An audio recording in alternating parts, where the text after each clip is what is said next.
Hallo ihr Lieben, hier ist Jessica. Willkommen zurück zu einem neuen Video.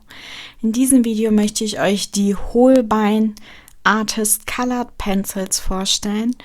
Das ist wohl das Set, das die meisten reizt oder vielen in den Finger juckt, einfach weil es sehr schwer zu bekommen ist, sehr, sehr teuer ist und gerade die Pastelltöne wirklich wunderschön sind. Dieses Set gibt es in ziemlich vielen Setgrößen, und zwar gibt es insgesamt 3 12er-Sets. Einmal ein Standard-Set mit den Standardfarben, die ein 12er-Set so hat. Dann ein Pastellton-Set und dann noch ein Design-Set, das ein bisschen abweichende Farbtöne von dem Standard-Set hat. Dann gibt es ein 24er-Set, ein 36er-Set, 2 50er-Sets, einmal ein 50er-Set nur mit Pastelltönen und einmal ein 50er-Set mit einer normalen Farbauswahl. Dann gibt es ein 100er-Set, ein 150er-Set und dann nochmal ein 100er-Set in einer Holzbox, genauso wie ein 150er-Set in einer Holzgeschenkbox. Die Sets, die ich finden kann bei Amazon, werde ich euch unten in der Infobox verlinken. Amazon hat nicht alle Sets, aber das Set, das ich habe, ist zum Beispiel von dort.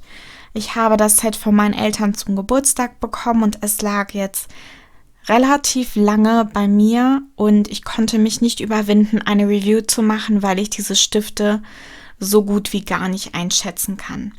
Ich versuche sie immer mit anderen Stiften zu vergleichen, so dass man es ungefähr einschätzen kann, in welche Richtung sie gehen. Aber bei diesen Stiften war ich ein bisschen ratlos. Und zwar, ich zeige euch das Set an sich, kommt in so einer schönen Metallbox, hat nicht die regulären Stifteeinsätze, die ich gewohnt bin, sondern eher so eine Pappmatte, dass die nicht so drauf rumrutschen. Aber die Stifteauswahl oder die Farben sind wirklich schön.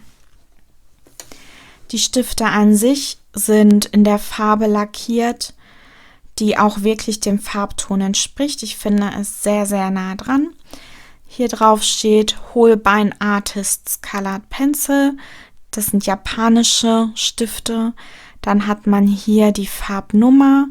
Dann die Farbbezeichnung als Name, in dem Fall Sky Blue, eine Sternangabe für die Lichtbeständigkeit und eben den Markenstempel Holbein Works Ltd. Viele sind unterschiedlicher Meinung, was diese Stifte angeht. Manche beschreiben sie als den Luminance ähnlich, den Prismacolor ähnlich. Manche sagen, sie sind etwas mehr wie die Polychromos. Und ich zeige euch gleich mal einen kurzen Einblick, wie so das Mal mit den Stiften aussah. Laut Stiftehersteller ist die Mine eine Mischung aus Öl, Wachs und Fetten. Meistens werden Stifte in Öl oder in Wachs basiert eingeteilt, aber diese Stifte sollen eine Mischung aus allem 3 sein. Und ich muss sagen, das stimmt wirklich. Sie sind nicht so weich wie die Prismacolor und verlieren auch nicht so schnell die Spitze wie die Prismacolor. Sie sind aber auch nicht so hart wie die Polychromos und blenden auch anders. Sie erinnern mich ein bisschen an die Luminance, aber auch nicht so ganz. Also es ist wirklich eine Mischung von allen 3 Stiftemarken. Die Mine ist weich, gibt sehr gut Farbe ab, lässt sich relativ gut blenden, aber nicht so weich wie die Prismacolor, wo die Farben cremig ineinander geschmiert werden können, sag ich mal. Hier kann man wirklich die Farben ineinander blenden, ohne dass so eine Art wachsige Schicht entsteht. Also wirklich eine ausgewogene Mischung, und von der Technik her benutze ich so ein Mittelding zwischen dem, was ich für die Polychromos verwende und dem, was ich mit den Prismacolors verwende. Der Durchmesser der Mine oder die Stiftedicke ist genauso wie bei den Polychromos, also dicker als die Prismacolors, und wie eben schon erwähnt, hält sich die Mine relativ gut. Also man muss nicht ständig nachspitzen und verliert so weniger vom Stift. Die Abgabe des Pigments ist gleichmäßig und wirklich kräftig und man kann schon mit wenigen Schichten strahlende Farben erzielen. Auch ist die Farbauswahl in diesem kleinen Set wirklich gut und ich konnte mit 12 Stiften sehr viele Farbkombinationen hinkriegen, obwohl es eben Pastellstifte sind und man nicht so gut mischen kann, wie es mit einem normalen 12er Stifteset vielleicht möglich gewesen wäre. Der Vorteil dieses Stiftesets sind natürlich die Pastellfarben, die sehr, sehr viele reizen. Sie sind wirklich, wirklich schön. Aber wenn man genau hinschaut, kann man auch in seinem Prismacolor Set zum Beispiel ähnliche Farben finden.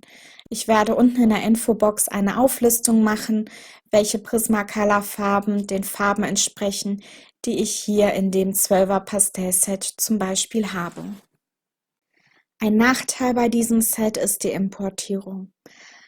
Das 12er Set konnte man jetzt relativ einfach bestellen, da musste man keine Zollgebühren zahlen, aber bei den größeren Sets sieht das natürlich schon anders aus. Dieses 12er Set ist bei weitem das teuerste Set, das ich habe. Wenn ich jetzt bei Amazon nachgucke, kostet dieses 12er Set mittlerweile 50 €. Und so viel habe ich noch nie für ein so kleines Set ausgegeben. Aber es hat mich gereizt und wer mich kennt, weiß, dass ich sehr, sehr gerne Stifte ausprobiere. Und mich hat schon lange unter den Fingernägeln gejuckt und meine Eltern haben mir diesen Wunsch jetzt erfüllt. Bei den großen Sets wird auf jeden Fall eine Zollgebühr fällig, egal ob ihr bei Amazon bestellt oder bei eBay. Wenn ihr jemanden kennt, der das bestellt hat oder Erfahrung damit habt, könnt ihr das hier unten in die Kommentare schreiben. Ich denke, es interessiert sehr, sehr viele, wie hoch die Zollgebühren ungefähr sind. Der Kauf von Einzelstiften ist möglich, jedoch sind sie sehr, sehr teuer. Meinen Recherchen nach kostet ein einzelner Stift um die 14 € und das sind ohne die Versandkosten, also wirklich eine ganz, ganz schöne Summe. Das ist ein weiterer Nachteil, dass man eben die Einzelstifte nur über Umwege bekommt oder eben gar nicht, wenn man nicht bereit ist, so viel Geld dafür zu zahlen. Ein weiterer Vorteil bei diesem Set ist die hohe Lichtbeständigkeit. Dieses Set ist ein Artist-Set aus Japan, also ein hochwertiges Künstlerset, das eine genauso oder vergleichbar hohe Lichtbeständigkeit aufweist wie die Polychromos zum Beispiel. Wenn ich eine Lichtbeständigkeitstabelle finde, werde ich sie in meiner geschriebenen Review auf meinem Blog auf jeden Fall noch verlinken. Aber wie ihr mich kennt, es dauert ein bisschen, bis ich diese Review hochlade, also seid geduldig mit mir. Und nun zu meinem Fazit. Wer mich kennt, weiß, dass ich die Prismacolors mag und dass ich die Polychromos mag. Und dieser Stift ist für mich eine Mischung aus beidem. Die Vorteile beider Stiftemarken sind hier für mich vereint. Der Stift hält super seine Spitze, lässt sich gut anspitzen, die Farben sind wunderschön, das Pigment lässt sich gut auftragen und auch das Blenden ist wirklich sehr, sehr einfach und geht von selbst. Der einzige Nachteil ist wirklich der Preispunkt, die Importierung und der Nachkauf von Einzelstiften. Der Nachkauf von Einzelstiften ist für mich insofern nicht wirklich relevant, weil ich so viele Stiftesets habe, dass ich sehr gut zwischen ähnlichen Farbtönen switchen kann.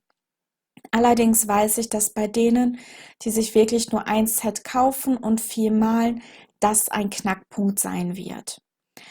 Aber ich mag diese Stifte wirklich gerne. Ich werde mir auch angucken, wie die großen Sets ungefähr in der Preislage sind. Ich werde nach Angeboten Ausschau halten und ich hoffe, dass meine Schwester eventuell demnächst irgendwann doch noch mal nach Japan fährt und sie mir vielleicht mitbringen kann. Ich glaube aber nicht.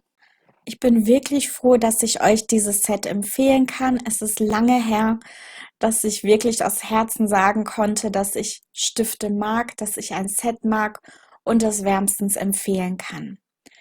Ja, dann hoffe ich, ich konnte euch neugierig machen. Es tut mir leid, wenn ihr jetzt auch dieses Set wollt. Mein Herz und mein Bankkonto bluten auch bei dem Gedanken, dass ich mir dieses Set kaufen will. Aber Ich finde sie wirklich klasse und ein Test sind sie allemal wert. Dann vielen Dank fürs Reinschauen und bis zum nächsten Video. Tschüss!